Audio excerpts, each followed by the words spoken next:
ওকে, তো আমাদের আজকে টপিক হচ্ছে কনস্টিটিউশন। বাংলাদেশের স্টাডিজে আমরা সম্পর্কে জানবো, তার আগে জানবো হচ্ছে বাংলাদেশ সম্পর্কে জেনেছি এখন পর্যন্ত।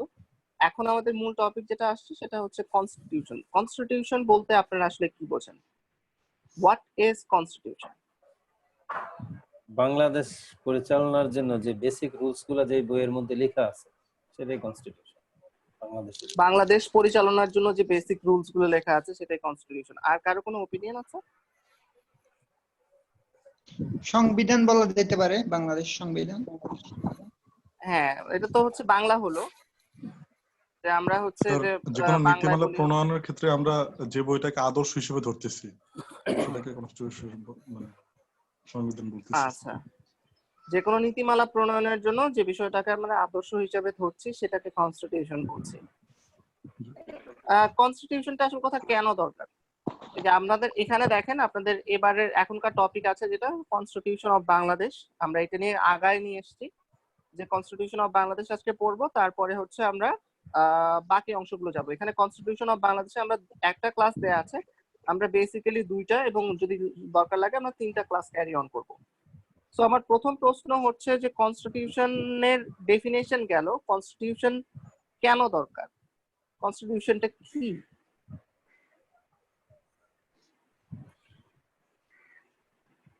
আচ্ছা, আমরা বুঝলাম এটা নিয়ম।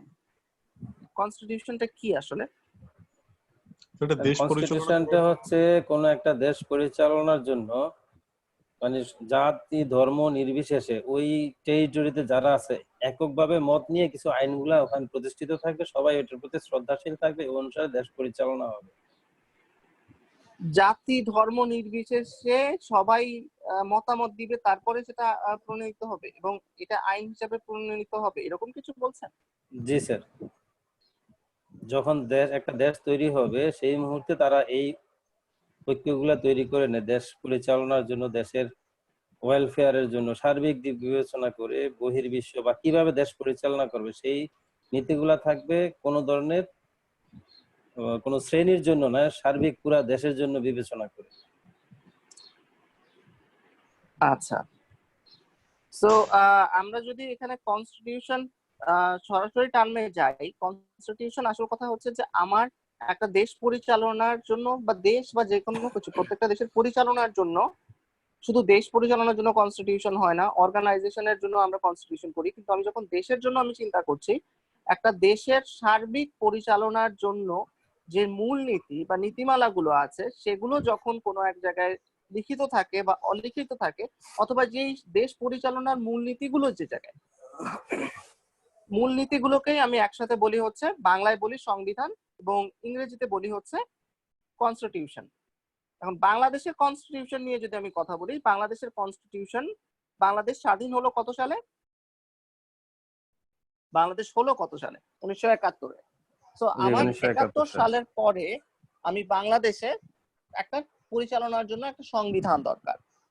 সেই সংবিধান প্রণীত হয় যখন, সেটাকে আমরা বলছি হচ্ছে বাংলাদেশ সরকারের সংবিধান সূচনা।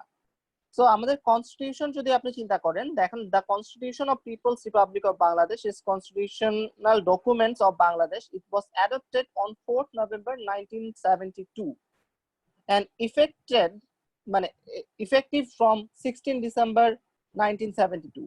তার অর্থ হচ্ছে যে এখানে যদি আপনি দেখেন আমাদের বাংলাদেশের কনস্টিটিউশনটা খুব কম সময়ে তৈরি হয়েছে এবং one of the best constitution of the world. সারা ওয়ার্ল্ডে যদি আমি চিন্তা করতে যাই, সবচেয়ে ভালো কনস্টিটিউশন যেটা আমি তৈরি করতে পেরেছি সেটা হচ্ছে আমাদের বাংলাদেশের কনস্টিটিউশন, এবং এটা সবচেয়ে কম সময়ে। আপনি যদি এটার সাথে সাথে কম্পেয়ার করেন, আমরা যাদের সাথে যুদ্ধ করে স্বাধীন হলাম, ঠিক আছে, পাকিস্তানের কথা যদি আপনি চিন্তা করেন, পাকিস্তান স্বাধীন হয়েছে কত সালে? 1947 সালে। 1947 1947 সালে স্বাধীন হয়েছে এবং পাকিস্তানের সংবিধান প্রণয়ন করতে সময় লেগেছে 9 বছর। 1956 সালে সে বাংলাদেশের সংবিধান পাকিস্তানের সংবিধান প্রণীত হয়। কিন্তু বাংলাদেশের সংবিধানের কথা আপনি চিন্তা করেন যে বাংলাদেশের সংবিধান প্রণীত হতে লেগেছে 9 মাস। সো আপনি কম্প্যারিজনটা বুঝতে পারছেন যে আমরা যে দেশ থেকে স্বাধীন হয়ে এখানে এসেছি এবং তাদের থেকে আমাদের ইফেক্টিভনেস কত বেশি। এখন কনস্টিটিউশন আসল কথা কি দেয়, কি ইন্ডিকেট করছে? তো এখানে যদি আপনি দেখেন, it provides the framework of the Bangladeshi Republic with parliamentary government, fundamental human rights and freedom, and independent judiciary, democratic local government, and national bureaucracy. The constitution includes reference to socialism. আচ্ছা, আমরা কনস্টিটিউশনের বাকি যে কি point গুলো আছে সেগুলোতে ওই জায়গায় গিয়ে আমরা কথা বলতে পারবো। আমি জাস্ট আপনাদের উইকি থেকে এখানে দেখাচ্ছি যে এখানে একটা কিছু ইনফরমেশন ডিটেল করে দেওয়া আছে সেই জন্য।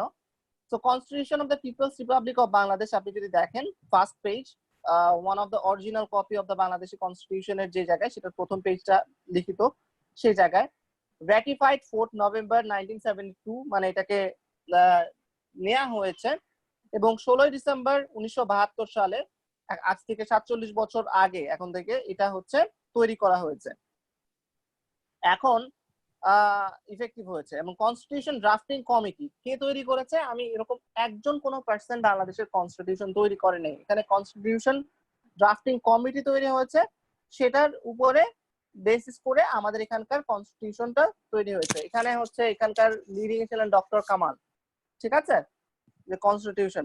আর আমাদের এখানে মোস্ট অফ দ্য পার্সন যারা কনস্টিটিউশন কমিটিতে ছিলেন, তার মধ্যে most of the person right now মারা গেছেন, মনে হয় এখন 3 জন বেঁচে আছেন যে কনস্টিটিউশন যারা তৈরি করেছেন। Signatories members of the constitution assembly and purpose to replace the proclamation of Bangladesh independence. এইখানে এখানে একটা ইনফরমেশন দেয়া আছে। তো ইনফরমেশনটা এরকম যে, ধরেন এই যে বাংলাদেশের সংবিধান কার্যকারী হলো কত সাল থেকে? 1972 সাল থেকে। আমি স্বাধীনতা লাভ করলাম 1971 সালে 16 ডিসেম্বর। এই যে মাঝখানে সময়টা আছে, এই মাঝখানের সময়ে তাহলে বাংলাদেশ কি নিয়ে পরিচালিত হতো যতক্ষণ পর্যন্ত বাংলাদেশের সংবিধান তৈরি হয়নি? ব্রিটিশ আপনাদের ইন্ডিয়া। মতামত কি, কি নিয়ে তৈরি হতো? ব্রিটিশ ইন্ডিয়ান যে এটা ওইটা স্যার সাময়িক একটা নীতিমালা প্রণয়ন করে ওইটা ফলো করে চলছে। সাময়িক একটা নীতিমালা, এই নীতিমালা কে প্রণয়ন করেছে? রাষ্ট্রপ্রধান, গভর্নমেন্ট ক্যাবিনেট। হয়তো আগের সংবিধানে পরিচালিত হইতো। আচ্ছা, প্রথমত কথা হচ্ছে যে সংবিধান যেহেতু রাষ্ট্রের মূলনীতি এবং সংবিধানে এই জিনিসগুলো থাকবে যে আমার এটা মেনে চলতে হবে। এখন বাংলাদেশ যখন স্বাধীন হলো, তার মানে তো ওইখানে হচ্ছে যেহেতু আমরা পাকিস্তান থেকে স্বাধীনতা লাভ করেছি, আমাদের বাংলাদেশের কনস্টিটিউশন নাই, তাহলে আইন বিচার দেশ কিভাবে পরিচালনা হবে, এটা একটা প্রবলেমের মধ্যে থাকে। তো এই যে ইন্টারিম পিরিয়ডে তখন আমাদের কনস্টিটিউশন যখন নাই, তখন আমরা কিভাবে পরিচালিত হয়েছি? এখানে দেখেন, the provisional government of Bangladesh issued the proclamation of independence, মানে স্বাধীনতা ঘোষণাপত্র। কত সালে, কখন এটা প্রক্লেম করা হয় বা এস্টাবলিশ করা হয়? 10 এপ্রিল 1971 সালে, যখন আমরা সরকার গঠন করলো বাংলাদেশের গভর্নমেন্ট, যখন স্বাধীনতা ঘোষণা দিলাম, তখন আমরা এই ঘোষণাপত্রটা ইস্যু করলাম। সেটা অনুযায়ী which serve as the interim first constitution of Bangladesh, এই যে মধ্যবর্তী সময়ে ফার্স্ট কনস্টিটিউশন অফ বাংলাদেশ হিসেবে এটা কাজ করছে। It's declared equality, human dignity, and social justice as the fundamental principles of the republic. East Pakistan members of Pakistan's federal and provincial assembly were transformed into members of Constituent Assembly of Bangladesh. তাদেরকে ওই যে member করে দেয়। The Constitution Assembly had 404 John members. After the war, the Constitution Drafting Committee was formed in 1972. The committee included 34 members. 34 জন মিলে আমাদের এই কনস্টিটিউশনটা তৈরি করার জন্য কমিটি ড্রাফটেড হয়, এবং ডক্টর কামাল হোসেন অ্যাক্ট করেন অ্যাজ এ চেয়ারম্যান। আমি একটু আগে যে কথাটা বললাম, ঠিক আছে। সো এটা ছিল হচ্ছে বাংলাদেশের গভর্নমেন্টের যে মাঝখানের জায়গাটা, 1971 সালের 16 ডিসেম্বর থেকে 1972 সালের 16 ডিসেম্বর, যে 1 বছরের সময়টা গেল, এই সময়ের মাঝখানে আমরা স্বাধীনতা ঘোষণাপত্র সেটা অনুযায়ী আমাদের বাংলাদেশকে পরিচালনা করেছে। আর কিছু অ্যাক্টস এন্ড রেগুলেশন তো ব্রিটিশ রেগুলেশনই ছিল, যেমন পুলিশের জন্য এর জন্য, সেগুলো মেইনটেইন করা হয়েছে। বুঝতে পেরেছি? এই জায়গায় যদি এরকম কোনো কোশ্চেন থাকে যে আমরা এই স্বাধীনতার শুরুর আগে থেকে এবং স্বাধীনতার যুদ্ধের সময় এবং স্বাধীনতা যুদ্ধের পরবর্তী সময়ে থেকে যখন আমি বাংলাদেশ স্বাধীন হলো, কনস্টিটিউশন শুরু হওয়ার পর থেকে অফিসিয়ালি কনস্টিটিউশন নেওয়ার আগে যে সময়টা ছিল সেই সময়টা আমি কিসে চলেছি সেটা একটা কমন কোশ্চেন থাকতে পারে যে কোনো জায়গায়। তো সেটা হচ্ছে আমরা স্বাধীনতার ঘোষণাপত্র অনুযায়ী আমরা আমাদের দেশ রাষ্ট্র পরিচালনা করেছি সেখানকার মূলনীতি অনুযায়ী। এটা হচ্ছে আমাদের কনস্টিটিউশন চালু হওয়ার আগে ইন্টারিম যে ফার্স্ট কনস্টিটিউশন হিসেবে কাজ করেছে। বুঝতে পেরেছি? জি স্যার। এতক্ষণ যে কিছু পড়লাম যে কনস্টিটিউশন নিয়ে, সে কনস্টিটিউশন নিয়ে কারো কোনো প্রশ্ন আছে কিনা? না স্যার, বুঝতে পারছি। স্যার প্রশ্ন সংবিধান তো থাকলে হ্যাঁ হ্যাঁ বলেন। সংবিধান কি মানে পরিবর্তনযোগ্য, মানে এটা কি একবারে করছে ওই পর্যন্ত সেটেল নাকি এটা পরবর্তীতে কনস্টিটিউশন এরকম কোনো কিছু না যে কনস্টিটিউশন, এটা ডিপেন্ড করে যে রাষ্ট্র কিভাবে ঠিক করছে। এক এক রাষ্ট্রের জন্য কনস্টিটিউশন এক এক রকম। রাষ্ট্র তার প্রয়োজন অনুযায়ী কনস্টিটিউশন তৈরি করে এবং কনস্টিটিউশন পরিবর্তন করার যে জায়গাটা সেটাও রাষ্ট্র নির্ধারণ করে, যেটা সুপরিবর্তনীয় হবে না দুষ্পরিবর্তনীয় হবে। বাংলাদেশের কনস্টিটিউশন যদি আপনি চিন্তা করেন, এটাকে যদি আমার পরিবর্তন করতে হয়, এটা ডিপেন্ড করে হচ্ছে সংসদের উপর, জাতীয় সংসদ, আমাদের পার্লামেন্টের 2/3 মেজরিটি নিয়ে যদি আমি কাজ করি তখন আমি যে কোনো কিছু সংবিধানের পরিবর্তন আনতে পারবো। এটা গণতান্ত্রিক দেশ, তো গণতান্ত্রিক দেশে গণতান্ত্রিক উপায়ে এটা সংবিধান পরিবর্তিত হয়। আমার এখানে যে আমার সর্বোচ্চ সরকার গঠন করতে গেলে আমার যেরকম মানুষ মতামতের ভিত্তিতে এরকম আসন লাগে, সংসদীয় আসন, সে আসন থেকে তারপরে হচ্ছে আমার হচ্ছে আমি করতে পারি যে সংসদে আমি যেরকম ভোট প্রদান করতে পারি, সেই ভোট প্রদানের পরে আমি সেখান থেকে আমার কনস্টিটিউশনটাকে আমি কোনো অংশ যদি আমার পরিবর্তন করতে হয় সেই পরিবর্তনটা করতে পারি। ঠিক আছে স্যার? বলেন। স্যার কনস্টিটিউশন তো মূলত স্যার দুই প্রকার। খুব আস্তে শুনতে পাচ্ছি, এটা একটু জোরে বলতে হবে। স্যার কনস্টিটিউশন তো মূলত দুই প্রকার, লিখিত আর অলিখিত। তো অলিখিতটা ওটা পরিবর্তন করে লিখিত অলিখিত, এই যে অলিখিত কনস্টিটিউশন, যেমন ধরেন হচ্ছে যে আপনি যদি ইউকে কনস্টিটিউশন দেখেন, এটা কি? ইউনাইটেড কিংডমের কনস্টিটিউশন যদি দেখেন আপনি, ওখানে বলা হচ্ছে যে রাষ্ট্রপতির কথা, যেটা কুইনের রানীর কথা, রাষ্ট্রপতি তাদের হচ্ছে মোনার কথাই আইন হিসেবে কাজ করবে। তাদের হচ্ছে সুপ্রিম অথরিটি দেওয়া হচ্ছে তাদের হচ্ছে কুইন এলিজাবেথকে। ঠিক আছে, সেকেন্ড এলিজাবেথ। তো ওইখানকার কনস্টিটিউশন হচ্ছে নন রিটেন, ওটা নন রিটেন কনস্টিটিউশন, কারণ ওনাদের যে আদেশ হবে বা হবে সে অনুযায়ী চলবে। কিন্তু রাষ্ট্র পরিচালনার জন্য তাদের কিছু নীতি তো অবশ্যই আছে, কিন্তু তারা কনস্টিটিউশনের জায়গায় এরকম অলিখিত সংবিধান রাখছেন। তো এটা হচ্ছে সেই জায়গায়। কিন্তু আমাদের বাংলাদেশের জাহাঙ্গীর মাইক্রোফোনটা খুব কাছে নিয়ে কথা বলতে হবে, আমি খুব আস্তে শুনতে পাচ্ছি। এটা কি শুধু রাজতন্ত্রের জন্য প্রযোজ্য অলিখিত সংবিধানটা? সমাজতন্ত্রের জন্য প্রযোজ্য? এটা আসল কথা, সমাজতন্ত্রের জন্য কিনা এইরকম টাইপের কোনো নাই যে এটা সমাজতন্ত্রের জন্য প্রযোজ্য। এটা রাষ্ট্র নিজে থেকে তাদের নিয়মে নির্ধারণ করে। যেমন হচ্ছে আমি যখন ইউকে এর কথা বললাম, ইউনাইটেড কিংডম তো হচ্ছে সমাজতন্ত্র না, ওখানে তো ডেমোক্রেসি না, ডেমোক্রেসির মাধ্যমে। আমি বুঝতে পারি না, আরেকবার কোশ্চেনটা করতে হবে। রাজতন্ত্রের কথা বলছি। হ্যাঁ, রাজতন্ত্রের ক্ষেত্রে এরকম হতে পারে। ঠিক আছে, আমি সমাজতন্ত্র শুনেছিলাম এরকম, হয়তো এরকম করে যদি করে, এটা রাষ্ট্র নির্ধারণ করে যে তার কনস্টিটিউশন কিরকম হবে। ঠিক আছে, যে এখানে সুপরিবর্তনীয় দুষ্পরিবর্তনীয় লিখিত অলিখিত এই জিনিসগুলো দুটোই আছে।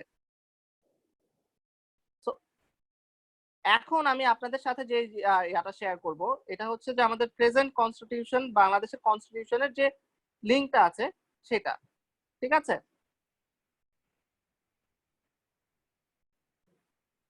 আমি যদি এখানে দেখি, আপনারা যদি দেখতে পারেন, তো এইখানে দেখেন যে BD laws and mini laws .gov.bd, এর আগেটা আমি ছিলাম উইকিপিডিয়াতে। উইকিপিডিয়ার সোর্সটা কিন্তু এত বেশি ভ্যালিড না। ঠিক আছে, কিন্তু এখানকার সোর্সটা খুব ইম্পর্টেন্ট, যেটা হচ্ছে গভর্নমেন্ট সোর্স, এন্ড গভর্নমেন্টের পুরো কনস্টিটিউশনটা এখানে দেয়া আছে। ঠিক আছে, আমি যেটাতে ক্লিক করব যা সবকিছু আমি এখানকার ইনফরমেশনটা পাবো কনস্টিটিউশনের, বাংলাদেশের কনস্টিটিউশনে কি কথা বলা আছে, কি অবস্থায় আছে। স্যার এটা তো আপনি ওয়েবসাইটের নাম কি স্যার? ওয়েবসাইটটা দেখেন বিডি লস। হ্যাঁ, আপনি কনস্টিটিউশন অফ বাংলাদেশ গুগলে লিখলেই পাবেন MIN, এখানে যদি আপনি খেয়াল করেন ডট MIN ল মানে মিন ল মিনিমাম .gov.bd, লো। হ্যাঁ মিনিমাম আচ্ছা, ল আচ্ছা, না, ঠিক এটা আছে। হচ্ছে ছোট মেইন করে দিয়েছে, ইনস্টিটিউশন, হ্যাঁ আচ্ছা ঠিক আছে, বোঝা ঠিক যাবে। আছে .gov.bd। এখানে দেখেন কনস্টিটিউশন, এখানে আমি দুটো ভার্সনই পাবো। আমি যদি ওপেন ইন বাংলা ভার্সন দিই তাহলে বাংলা ভার্সন হবে, ইংলিশ ভার্সন দিলে ইংলিশ ভার্সন হবে। এখানে আমি সার্চ করতে চাইলে সার্চ করতে পারবো। এটা হচ্ছে আমার কনস্টিটিউশন নিয়ে টোটাল। এখন কনস্টিটিউশনে আপনি যদি এখানে উপরে এখানে এই জায়গাগুলো দেখেন, 1 নম্বরে প্রথমে বিসমিল্লাহির রহমানির রহিম লেখা আছে, খেয়াল করবেন পয়েন্টটা। এখানে দেখেন আমি যদি এখানে ক্লিক করি,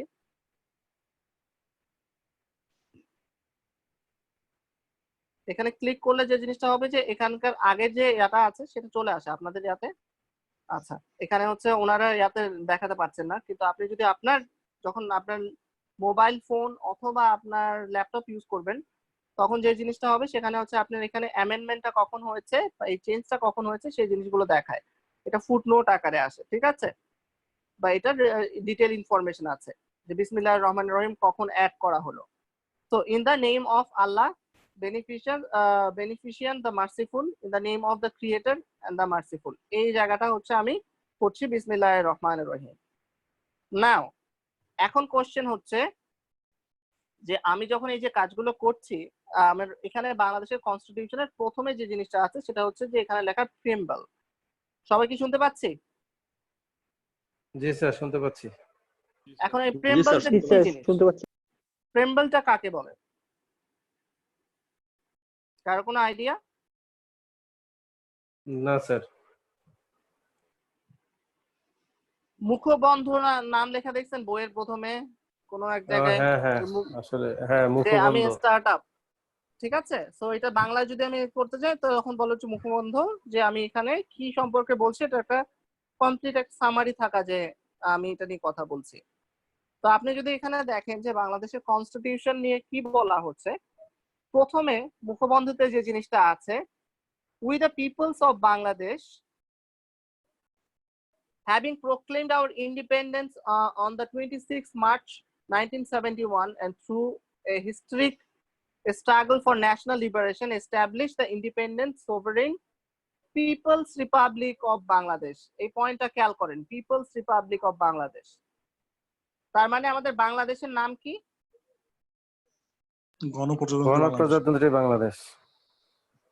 ভেরি গুড, কেউ গণপ্রজাতন্ত্রী বাংলাদেশ সরকার বলেন নাই, গণপ্রজাতন্ত্রী বাংলাদেশ। বাংলাদেশের নাম হচ্ছে গণপ্রজাতন্ত্রী বাংলাদেশ, কিন্তু বাংলাদেশের যে সরকার পরিচালনা করছে তখন আমি গিয়ে বলবো পিপলস রিপাবলিক অফ বাংলাদেশ, মানে পিপলস রিপাবলিক অফ বাংলাদেশ। এখানে গভর্নমেন্ট যখন আসবে তখন হচ্ছে বাংলাদেশ সরকার, কিন্তু বাংলাদেশ সরকার তো আর বাংলাদেশের নাম না। এই পয়েন্টটা আমরা মিস করি নর্মাল কথা বলার সময়, ঠিক আছে, এটা মাথায় রাখতে হবে।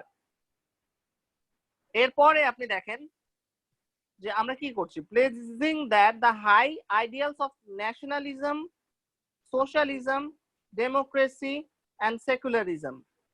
সো আমার প্রথম কোশ্চেন হচ্ছে এই যে এখানে আমরা চারটা আইডিয়ালস অফ ন্যাশনালিজম, আমাদের আদর্শ থাকছে হচ্ছে nationalism, socialism, democracy and secularism, which inspired our heroic people to dedicate themselves to and our brave martyrs to sacrifice their lives in the national liberation struggle shall be the fundamental principle of constitution। ঠিক আছে, which is এটা হচ্ছে আমাদের এই যে আমাদের মুক্তিযুদ্ধের যে চেতনা, সেটা আমাদের আমাদের যে শহীদরা শহীদ হয়েছেন তাদের যে আত্মত্যাগ আছে, their life in the national শুনতে পাচ্ছি লিবারেশন না। স্ট্রাগল। এখন কি শুনতে পাচ্ছেন আপনারা? হ্যাঁ, স্যারের কাছ থেকে ঠিক আছে, আপনি যদি অন্য কোথায় নেট প্রবলেম। হ্যাঁ, martyrs to in the national liberation struggle shall be of constitution। তো এই যে আমরা মুক্তিযুদ্ধের চেতনা এবং আমরা চারটা ন্যাশনালিজম, সোশ্যালিজম, সেকুলারিজম, ডেমোক্রেসির কথা বলছি, সেগুলো হচ্ছে আমাদের হাই আইডিয়ালস হিসেবে কাজ করবে আমাদের বাংলাদেশে তৈরি করার জন্য। এখানে দেখেন এটা ফোর্থ ব্র্যাকেটের মধ্যে দিয়েছে, এখানে যদি আপনি ক্লিক করেন আপনি পাবেন যে এটা কোন সময় অ্যাড করা হয়েছে। Further placing that it shall be the fundamental aim of the state to realize through the democratic process of socialistic society free from exploitation and society in which the rule of law, fundamental human rights and freedom, equity and justice political, economic and social will be secured for all citizens. So এখানে আমার খুব ভালো কয়েকটা point আছে। Socialistic society free from exploitation, a society in which the rule of law, fundamental of human rights and freedom, equity and justice, political, economic and social will be secured for all citizens. এখানে কথাটা খুব ভালো করে রাখবেন যে যেহেতু আমি Democratic country, সবার অল সিটিজেনের জন্য the rules are same, rule of law থাকবে। Affirming that it's our sacred duty to safeguard, protect and defend this constitution and maintain the supremacy as it embodied of the will of the peoples of Bangladesh, so that may we prosper in freedom and may make our full contribution towards international peace and cooperation in keeping the progressive aspiration of mankind. তো আমি সংবিধানের মোটামুটি যে মূল কথাগুলো আছে যে আমরা কি চাই সেখানে এখানে বলে দিচ্ছি যে আমাদের দেশকে যে রক্ষা করতে হবে, এটা আমাদের যে জাতীয় দায়িত্ব, sacred duty to safeguard, protect and defend this constitution। ওই যে আমরা সবসময় শুনি না, রাজনীতিবিদরা বলে কনস্টিটিউশন রক্ষা করতে হবে, কনস্টিটিউশন ভায়োলেশন করা যাবে না, কনস্টিটিউশন রক্ষার স্বার্থে আমরা নির্বাচন করছি। এই যে কথাগুলো, এই কথাগুলো বলার পিছনের কারণ হচ্ছে এই জায়গায় যে আমার সুপ্রিম যে ল আছে, সুপ্রিম যে অথরিটি আছে, সেটা হচ্ছে আমি কনস্টিটিউশনের উপর। সরকার একটা আজকে আসবে, কালকে আবার গণতান্ত্রিক ভাবে অন্য সরকার আসতে পারে, এই ব্যবস্থাগুলো থাকবে, কিন্তু আমার কনস্টিটিউশনটাকে ঠিক রাখতে হবে। আমার কনস্টিটিউশন যদি আমি ঠিক রাখতে না পারি, তাহলে আমি আমার রাষ্ট্র ঠিক মতো পরিচালনা করতে পারবো না, পরিচালনার জায়গাটা নষ্ট হয়ে যাবে। সেই জায়গা থেকে এই কথা বলেছে। এখন আমি প্রথমে যাব হচ্ছে যে what are the fundamental principles of constitution, ঠিক আছে? ফান্ডামেন্টাল জি স্যার। প্রিন্সিপাল, কনস্টিটিউশনের ফান্ডামেন্টাল প্রিন্সিপাল গুলো কি কি, আমি অলরেডি কিন্তু একটা অংশ বলে ফেলেছি। সো ফান্ডামেন্টাল প্রিন্সিপাল গুলো কি কি, যদি কেউ যদি জানেন তাহলে সেটা বলতে হবে। ন্যাশনালিজম, সোশ্যালিজম, তারপরে হচ্ছে সেকুলারিজম, আর একটা কি জানো, চারটা। আচ্ছা, সো আমরা পেলাম হচ্ছে চারটা, আরেকবার বলেন। ন্যাশনালিজম, সোশ্যালিজম, এরপরে হচ্ছে সোশ্যালিজম, ওকে,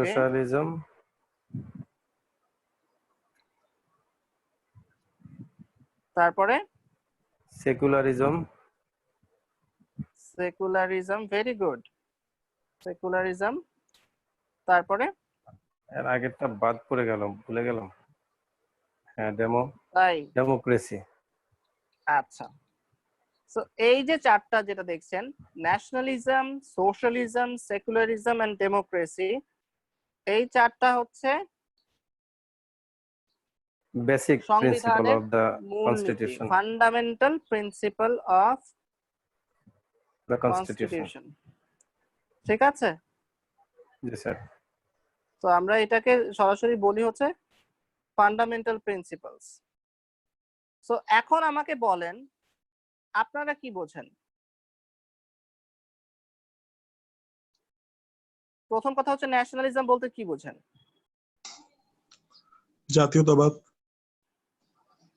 ভেরি গুড, এটা তো বাংলা হলো, কিন্তু কি বোঝেন?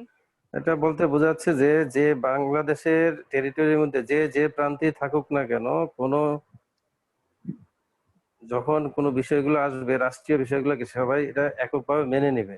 তার মধ্যে দেশাত্মবোধটা সেভাবে থাকতে হবে যে সে এই দেশের নাগরিক। সে ন্যাশনালিজম মানে হচ্ছে জাতীয়তাবাদ। আমি হচ্ছে জাতি হিসেবে আমি বাংলাদেশি, বাঙালি আর বাংলাদেশি নিয়ে আমরা আগে কথা বলেছিলাম না, এথনিসিটি, হ্যাঁ, এথনিক মানে গ্রুপ, এই বিষয়টা তাকে মনে প্রাণে মেনে নিতে হবে। মনে প্রাণে মেনে নিতে হবে যে আমি বাংলাদেশি, আমি বাংলাদেশে বসবাস করি, আমার বাংলাদেশের যে জিনিসপত্র, বাংলাদেশের প্রতি যে ভালোবাসা, সেই জিনিসটাকে অনুভব করা হচ্ছে ন্যাশনালিজম। আপনি বাংলাদেশি, যে বিদেশে যখন যান তখন দেখেন যে বাংলাদেশি, সে তখন আপনি খুঁজতে যান না যে কোন জায়গার, নোয়াখালী, বরিশাল, যেটাই হোক না কেন, কিন্তু বাংলাদেশ আপনার দেশের।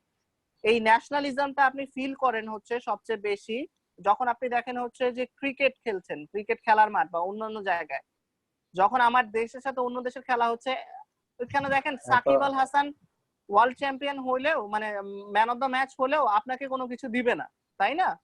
বাট কিন্তু আপনি ফিল করেন যে সে আপনার বাংলাদেশকে রিপ্রেজেন্ট করছে, সে জেতা মানে বাংলাদেশের জেতা। মাবিয়া যখন ওই যে ওয়েট ন্যাশনালিজম। ওয়েট ভারোত্তোলনে স্বর্ণ পদক পায়, তখন যখন পতাকা উঠতে থাকে, তখন যখন সে তার চোখের পানি চলে আসে যে বাংলাদেশের জাতীয় সঙ্গীত বাজার সময়, তখন আপনি যে ফিল করেন, আপনার চোখে যখন পানি চলে আসে, তো এই ফিলিংটা হচ্ছে বাংলাদেশের জাতীয়তাবাদ এবং আপনি ন্যাশনালিজম। আপনি বাংলাদেশের প্রতি কোনো আঘাত আসলে বা কোনো কিছু হলে সেটা নিয়ে আপনি প্রতিবাদ করতে পারবেন, সেই জায়গাটা আপনার কাছে থাকছে এবং আপনি এই জায়গাটা বাংলাদেশকে ধারণ করেন। এই বাংলাদেশের ধারণ করার যে জায়গাটা, সেটা হচ্ছে আপনার ন্যাশনালিজমের মাঝখানে আসবে। ঠিক আছে, এটা বুঝতে পেরেছি? জি স্যার, বুঝতে পারছি স্যার। এখন সোশ্যালিজম মানে কি? সামাজিক মূল্যবোধ। তো সমাজের প্রতি স্যার আমাদের যে দায়বদ্ধতা, এটা অবস্থান, সামাজিক অবস্থান, এই টাইপের সমাজের সমাজতন্ত্র নাম শুনেছেন কখনো? সমাজতন্ত্র, সোশ্যালিস্টিক কান্ট্রি, সোশ্যালিস্ট। জি স্যার। জি স্যার, সেটা দিয়ে ওদের বোঝাচ্ছে সব একই রকম হবে সোশ্যালিজম। সোশ্যালিজম বোঝে যে কোনো শ্রেণী বৈষম্য থাকবে না, ক্লাস থাকবে না, ক্লাস ডিফারেন্সেস থাকবে না, তাই না? সোশ্যালিজমের কথা এরকম। কিন্তু বাংলাদেশের সোশ্যালিজম আমরা কি হচ্ছে, আমরা তো হচ্ছে বলছি যে আমরা গণতান্ত্রিক রাষ্ট্র, আমাদের এখানে সোশ্যালিজম কি, এখানে এই স্যার ওইটা সোশ্যালিজম হবে কি না। সেটা বুঝাইছে? না, আচ্ছা, সেটা হবে এখানে না। তাহলে কোনটা হবে? এখানে সামাজিক এটা দায়বদ্ধতা ক্লাস্টার স্যার। করো, দেশের মধ্যে হইতে পারে, তারপরে সার্বিকভাবেও কিছু কিছু সিচুয়েশন গুলো থাকবে, সেগুলাকে মূল্যবোধ দিতে হবে সবাই। এক এক সমাজ এক এক ধরনের, তাদের লোকাল অনুসারে যেই ধরনের মূল্যবোধ থাকে সেটাকে সম্মান করতে হবে। সমাজের এখানে সোশ্যালিজম বলতে সোশ্যালিজমের ওই যে একেবারে আমাদের সমাজতান্ত্রিক যে রাষ্ট্র কথা, সেটার কথা না বলে আমরা যখন এই যে দেখেন, আমরা যখন এই সোশ্যালিস্টিক ভিউটা কখন থেকে আসছে, সেটা হচ্ছে যে আমরা স্বাধীনতার যখন যুদ্ধে নামি, স্বাধীনতা যুদ্ধে যাই, তখন আমরা দেখা গেল ওই সময় কি চলছিল, ওই সময় হচ্ছে স্নায়ু যুদ্ধ চলছিল। এবং ওই সময় দেখা গেল যে আমাদের কিন্তু আমেরিকা কখনো অ্যালাই ছিল না, বন্ধু ছিল না ওই যুদ্ধের সময়। আমেরিকা কিন্তু আমাদের এগেইনস্টে, এবং আমাদের মতাদর্শ কিন্তু আমাদের রাশিয়ার সাথে, সোভিয়েত ইউনিয়নের সাথে খুব ম্যাচ করতো। সোভিয়েত জি স্যার। ইউনিয়নের সাপোর্ট কিন্তু আমরা পেয়েছি। এন্ড সোভিয়েত জি। ইউনিয়ন কি ছিল অ্যাজ এ ইউনিয়ন, সরি, তারা সোশ্যালিস্টিক কান্ট্রি ছিল, তাই না? জি স্যার, সমাজতান্ত্রিক দেশ ছিল। হ্যাঁ, তো সমাজতান্ত্রিক দেশ যখন সোভিয়েত ইউনিয়ন ছিল, তো তাদের যে মতাদর্শ, তখন আমরা সেই সোশ্যালিস্টিক পয়েন্ট অফ ভিউ এটা নিয়ে আমরা চিন্তা করতে পারি।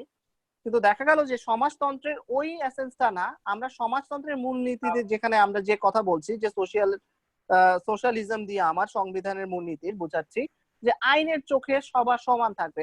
আমার দেশে শুধু ধনীরা ভালো, আইনের চোখে তাদেরকে উচ্চ পদস্থ হিসেবে চিন্তা করা হবে, তাদের জন্য অন্য আইন, একটা গরিব লোকের জন্য অন্য আইন, এরকম কখনো কোনো কিছু হবে না। এই যে সমতা, সামাজিক সাম্যটা আনার জন্য, সেটার কথা বলছে হচ্ছে সোশ্যালিজমে। ঠিক আছে, এখানে আপনি দেখেন যে আমার এখানে আমি যদি সরাসরি চলে আসি পার্ট 2 তে, fundamental principle of the state policy, fundamental principles, এখানে যদি আমি ক্লিক করি, সরাসরি আমার কনস্টিটিউশনের ফান্ডামেন্টাল প্রিন্সিপালস নিয়ে চলে আসবে। যে 1, এখানে ফান্ডামেন্টাল দ্য প্রিন্সিপালস অফ, খেয়াল করেন, nationalism, socialism, democracy and secularism together with the principle derived from those as said is a part shall constitute the fundamental principle of state policy. অর্থাৎ state policy গঠিত হবে এই fundamental, এই পলিসির সাথে সাথে ওখান থেকে যেগুলা ড্রাইভ হবে। যেমন আমি যে সোশ্যালিজম বললাম, সেখান থেকে আমি বললাম যে আমার রাষ্ট্রে আইনের চোখে সবার সমান অধিকার থাকবে, সেটা যখন আসছে তখন সেটা আমার সোশ্যালিজমের মধ্যে পড়ছে। The principle set out in this part shall be fundamental to the governance of Bangladesh, shall be applied to the state in the making of laws, আইন প্রণয়নের ক্ষেত্রে, shall be a guide to the interpretation of the constitution. কনস্টিটিউশনের যখন আমি interpretation করতে যাব, যে আমার কোনো ব্যাখ্যা দরকার, তখন আমার ওই মূল নীতিগুলো খেয়াল রাখতে হবে। And of the other laws of Bangladesh, and shall from the basis of the work of the state and its citizen, but shall not be judicially enforceable. এখানে judicially shall not be judicially enforceable, এই জিনিসটা একটা কথা বলছে যে আমি judicially এটাকে enforce করতে পারবো না। এখানে দেখেন নিচে ওই যে একের যে জায়গাটা আছে, সেখানে এখানে বলছে substitute for the former clause 1 and 1 by the constitution of 15th amendment. ওই যে সংবিধান পরিবর্তনের যে জায়গাটা, এটা নিয়ে যদি আমি আজকে পরে কথা বলতে পারি, সেই পরিবর্তনগুলোকে বলে হচ্ছে অ্যামেন্ডমেন্ট, যে আমাদের সংবিধানের পরিবর্তন কতটুকু হলো।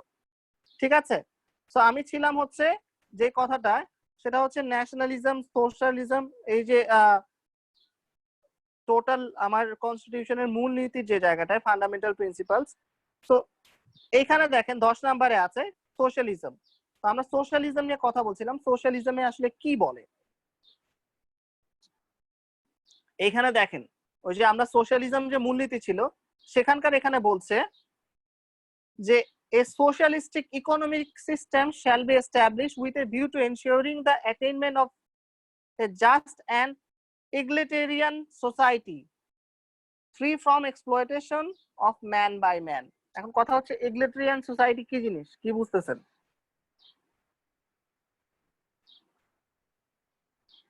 সবাই আছি? মানে উচ্চ বিত্ত যাদের, এটা বোঝাচ্ছে কিনা ইগালিটেরিয়ান সোসাইটি? বুঝতে পারছেন? না না না, এরকম না, প্রথম থেকে খেয়াল করেন। ক্লিয়ার না। হচ্ছে কি a socialistic economy, just Google করেন, গুগল করলেই পাবেন। আমি জাস্ট তারপরে বলে দিচ্ছি, a socialistic economy system shall be established with a view to ensure to the attainment of just and egalitarian society. মানে এটা হচ্ছে আদর্শ সমাজ যেখানে কোনো শোষণ বঞ্চনা থাকবে না, অর্থাৎ সবাই সাম্য অবস্থান বিরাজ করবে। এই আদর্শ অবস্থাটাকে বলছে ইগলিটারিয়ান সোসাইটি। ঠিক আছে, সমতা, free from the exploitation of man by man. মানে এখানে কোনো একজন পার্সন আরেকজন পার্সনের উপর অত্যাচার করবে না। সমাজের চোখে ওই যে রুল অফ ল যেরকম এস্টাবলিশ হবে, যে সবার সমান অধিকার থাকবে, সবাই সমান, সেই জায়গাটার কথা এনারা বলছেন। ঠিক আছে, সেটাকে বলছেন যে আমার socialism and freedom from exploitation, ওই যে আমার প্রিন্সিপালটা যেটা ছিল। এখন ক্লিয়ার এই প্রিন্সিপালের ব্যাপারে? স্যার এটা জানা ছিল যে সমাজতন্ত্র বলতে কি বোঝায়, আমরা একটু এটা সম্পর্কে একটু বলছিলেন। সমাজতন্ত্র বলতে বোঝায় যে আমার সমাজতন্ত্র হচ্ছে একটা ফিলসফি। হ্যাঁ, এই সমাজতন্ত্রের যে রাষ্ট্রগুলো ফলো করে তারা চায় শ্রেণীহীন সমাজ থাকবে। বুঝতে পেরেছেন? সমাজে উচ্চবিত্ত নিম্নবিত্ত এরকম কেউ থাকবে না, সবাই শ্রেণীহীন সমাজে যে যার যোগ্যতা অনুযায়ী কাজ করবে, সরি সামর্থ্য অনুযায়ী কাজ করবে এবং যোগ্যতা অনুযায়ী তার পারিশ্রমিক পাবে। এখানে কোনো উচ্চ শ্রেণী, ধনী শ্রেণী, কোনো নিম্ন শ্রেণী এরকম থাকবে না। এটার এরকম এই ধারণা নিয়ে তো অনেক ফাইট হয়েছে। আপনি যদি হচ্ছে মাও সেতুং এর কথা চিন্তা করেন, তারপর লেনিনের কথা চিন্তা করেন, এই যে সমাজে আমরা শ্রেণী বৈষম্যকে বাদ দিতে চাচ্ছি, এইটাই হচ্ছে আমার সোশিয়ালিস্টিক পয়েন্ট অফ ভিউ। তো আমাদের প্রথম স্বাধীনতার সময় আমরা সোশিয়ালিস্টিক পয়েন্ট অফ ভিউ আমাদের হাতে ছিল, কিন্তু আমরা এটাকে মডিফিকেশন করে নিয়েছি যে আমাদের দেশে এরকম কোনো শ্রেণী বৈষম্য থাকবে না, আমাদের আইনের চোখে সবার সমান অধিকার থাকবে। এটা এখন রিয়েলি কতখানি আছে না আছে কি আছে সেটা হচ্ছে আপনারা নিজেরা রিয়ালাইজ করবেন, কিন্তু আমার কনস্টিটিউশনে এরকম কোনো কাস্ট সিস্টেম বা কোনো ধনী শ্রেণী বা কোনো শ্রেণী বৈষম্যর কথা সমাজের এরকম কখনো বলে নাই। বুঝতে পেরেছি? জি স্যার। আচ্ছা, ঠিক আছে। তারপরে আমি আসি যে এখানে ন্যাশনালিজম নিয়ে আমরা কথা বলছিলাম, তাই না? এখন ন্যাশনালিজম নিয়ে কি বলেছে? এখন what is nationalism? The unity and solidarity of Bengali nation, যে একটু আগে যে কথাগুলো বললাম, হ্যাঁ, unity and solidarity of Bengali nation which deriving its identity from its language and culture। ওই যে আমার ল্যাঙ্গুয়েজ কালচার থেকে আমার একটা আইডেন্টিটি, আমি Bangladeshi, attained sovereign and independent Bangladesh through a united determined struggle in the war of independence shall be the basis of Bengali nationalism। So আমার বাঙালি জাতীয়তার ভিত্তি কি হবে? আমার সংস্কৃতি, আমার ভাষা, আমার সার্বভৌমত্ব, আমার স্বাধীনতা, এবং এই স্বাধীনতার যে যুদ্ধ আমরা একসাথে মিলে করেছি, এগুলো হচ্ছে আমাদের বাংলাদেশী হওয়ার ভিত্তি। এখানে আপনি দেখবেন যে বাঙালি বাংলাদেশি নিয়ে অনেক কাহিনী। আপনি দেখবেন যে কলকাতায় দেখা গেল যে আমাদের বাংলাদেশকে কতখানি দেখতে পাচ্ছে বা পাচ্ছে না, বা তাদের মাঝখানে কোনো এরকম আছে কিনা। তো এই যে বাঙালি, আমরা কিন্তু, ওরাও বাঙালি আমরাও বাঙালি, কিন্তু আমরা বাংলাদেশি। আমার দেশের প্রতি যে টান, এটা যখন আপনি ইন্ডিয়া বাংলাদেশের খেলা হয়, বাংলাদেশ পাকিস্তানের খেলা হয়, তখন আপনি খুব ভালো রকম করে বোঝেন। বা অন্যান্য জায়গায় গিয়ে আমরা এরকম বুঝি না, কিন্তু এরকম যদি আবার দেখেন কোনো স্ট্রাগলিং পিরিয়ড চলে আসছে বা আমার দেশের স্বাধীনতা নিয়ে কেউ অ্যাটাক করতে যাচ্ছে বা কিছু করতে যাচ্ছে, তখন কিন্তু আপনি আবার সেই ইউনিটিটা পাবেন। এই জিনিসগুলো কিন্তু আমরা ফিল করি যখন দেখা যায় যে কোনো একটা দেশের কোনো কেউ আমাদের যে খেলোয়াড়দের নিয়েও যদি ট্রল করে, আমরা পুরো জাতি হিসাবে দেখা যায় যে ওটার এগেনিস্টে চলে যাই। ঠিক আছে? কারণ কি? কারণ হচ্ছে আমার বাংলাদেশকে অপমান করছে বা আমার দেশকে নিয়ে কথা বলছে, সেই জিনিসটা আমরা সহ্য করতে পারি না। এটা হচ্ছে আমার ন্যাশনালিজম। বুঝতে পেরেছি? বাংলাদেশের ন্যাশনালিজম গেল। ক্লিয়ার? জি। এখন আমরা আসবো হচ্ছে যে এর পরের পয়েন্টটায়, যে আমরা কথা বলছিলাম বাংলাদেশের। এরপরে যে জিনিসটা সেটা হচ্ছে যে আমার সেকুলারিজম, তাই না? হ্যাঁ, সেকুলারিজম, ধর্মনিরপেক্ষতা। সেকুলারিজম বলতে কি বোঝাচ্ছেন? বাংলাদেশে তো অনেক ধরনের ধর্ম আছে, যেমন হিন্দু, মুসলিম, বৌদ্ধ, খ্রিস্টান। সবাই সবার নিরপেক্ষতা মেনে নিয়ে চলাটাই আসলে সেকুলারিজম। আর কারো কোনো ওপিনিয়ন? মানে কেউ কারো মানে ধর্ম যে ইয়া আছে, অনুসরণ আছে, মানে তারে ওইটা বাধা দিতে পারবে না, সে তার ধর্ম পালন করতে পারবে স্বাধীনভাবে। যে যার ধর্ম স্বাধীনভাবে পালন করতে পারবে, রাষ্ট্র কোনো ধর্ম পালনে কোনো বাধা প্রদান করবে না। কারণ সেকুলারিজম হচ্ছে ধর্ম নিরপেক্ষতা, তাই না? তো এখানে একটা কোশ্চেন থাকতে পারে, সেকুলারিজম যখন আমার ধর্ম নিরপেক্ষতা আমি বলছি, তার মানে হচ্ছে আমি সকল ধর্মকে সমান অধিকার দিচ্ছি উপস্থাপন করার জন্য বা ইয়া করার জন্য, যে আমার এখানে কোনো ধর্ম, এখন সেকুলার মানে আমি সেকুলারিস্টিক পয়েন্ট অফ ভিউ থেকে দেখছি, অর্থাৎ আমার এখানে ধর্মীয় যে দাঙ্গা, ধর্মীয় যে বৈষম্য, ধর্ম পালনে যে বাধা, সেটা থাকবে না। তো এখানে আরেকটা এটা একটু কনফিউজিং টার্ম বাংলাদেশের জন্য কিছু অংশে হয়ে যায়। যেমন ধরেন যারা ধর্ম পালন করে না, আমি জাস্ট ওপেন ওপিনিয়ন এখান থেকে নিব, যে ধর্ম পালন করে না, যে ধর্ম বিশ্বাসী না, তাদেরকে আপনি কি রেসপেক্ট করবেন না তাদেরকে যে মেরে ফেলবেন? যে ধর্ম বিশ্বাস করে না, atheist and all that stuff যেটা নিয়ে বলা হয়, তাদের তো মেরে ফেলার মানে ওই বাংলাদেশের স্বাধীন অনুসারে কোনো ইয়ে নেই। সে অ্যাজ এ বাংলাদেশি নাগরিক, সে তো বাংলাদেশে হ্যাঁ, বাস করতে। সে যেহেতু বাংলাদেশে বাস করছে, স্বাধীন নাগরিক, তাকে আমার তো হচ্ছে হত্যা করার রাইট নাই, যে সে তার মতামত প্রকাশ করছে। কারণ আমি সেই, জাতীয়তাবাদ সমাজতন্ত্র থেকে তো তাই শিখলাম। হ্যাঁ, আমরা তো ওখান থেকে সেটাই শিখছি। কিন্তু দেখা যায় যে আমাদের এই যে কিছুদিন আগেও যে জিনিসটা ছিল, যে ধর্মীয় নিরপেক্ষতা যে কথাটা বলা হচ্ছে, যে সেকুলারিজমের কথা বলা হচ্ছে, সেখান থেকে দেখা গেল যে কিছু অংশ, কিছু মানুষ, অবশ্যই প্রত্যেকটা জাতিতে কিছু অংশ থাকবে যারা এই জিনিসগুলোকে মিস ইন্টারপ্রেট করতে যাবে। কিন্তু এখানে একটা সেকুলারিজমের ক্ষেত্রে যদি আমি এটা নিয়ে কথা বলি, তাহলে আমি বলছি যে আমার ধর্ম নিরপেক্ষতা, যে আমি সকল ধর্মকে সমান অধিকার দিব। এখানে একটা কন্ট্রাডিক্টিং পয়েন্ট আছে, যেটা আমি জাস্ট পয়েন্ট আউট করছি আপনাদের কাছে, যে ধর্ম নিরপেক্ষতার এখানে আমি কথা বলছি। তারপরে আমি যদি আরেকটা আবার দেখি, কনস্টিটিউশনে ব্যাক করি, কনস্টিটিউশনে ব্যাক করলে যে জিনিসটা দেখবো, যে আমি কথা বললাম যে হচ্ছে ধর্ম নিরপেক্ষতার, কিন্তু আমি আমাদের প্রথমে দেখেছি সংবিধানের প্রথম অংশ, আমি জাস্ট ব্রডকাস্টে যাচ্ছি, আবার স্ক্রিন শেয়ারে যাচ্ছি। হ্যাঁ স্যার, একটা জিনিস হলো স্যার, আমাদের বাংলাদেশ তো মুসলিম কান্ট্রি হিসেবে ইয়া হয়, কাউন্ট হয়। ইয়েস, আমরা মেজরিটি মুসলিম, আমাদের মুসলিম কান্ট্রি হিসেবে কাউন্ট হয়। সেই ক্ষেত্রে ধর্ম নিরপেক্ষতা কতটুকু মানে আমাদের এখানে মূলনীতিতে বলা হচ্ছে যে ধর্ম নিরপেক্ষতা থাকবে, কিন্তু হচ্ছে এরকম না যে আমরা মেজরিটি অফ মুসলিম, আমরা অন্য ধর্মের প্রতি সহনশীল থাকবো বা সব ধর্মের অ্যাকোমোডেট করার জায়গা, সেটার জন্য এখানে এই কথাটা বলেছে। আপনি যদি এখানে খেয়াল করেন, যে আমি একে হচ্ছে ধর্ম নিরপেক্ষতার কথা বললাম, সেকুলারিজম আমার হচ্ছে মূলনীতিতে আছে। আর এখানে দেখেন, আপনি প্রথমে আমি শুরু করছি কি দিয়ে, সরি, বিসমিল্লাহির রহমানির রহিম দিয়ে।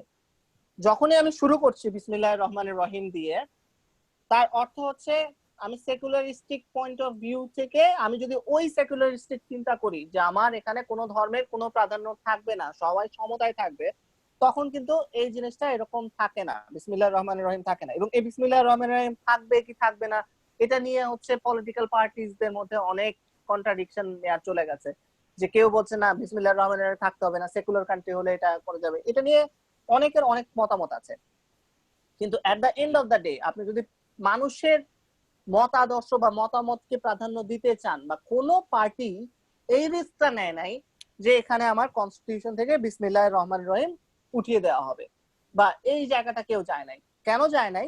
কারণ হচ্ছে আমরা যে আমাদের এখানে কান্ট্রি দেশটা আমাদের মেজরিটি মুসলিম, ঠিক আছে?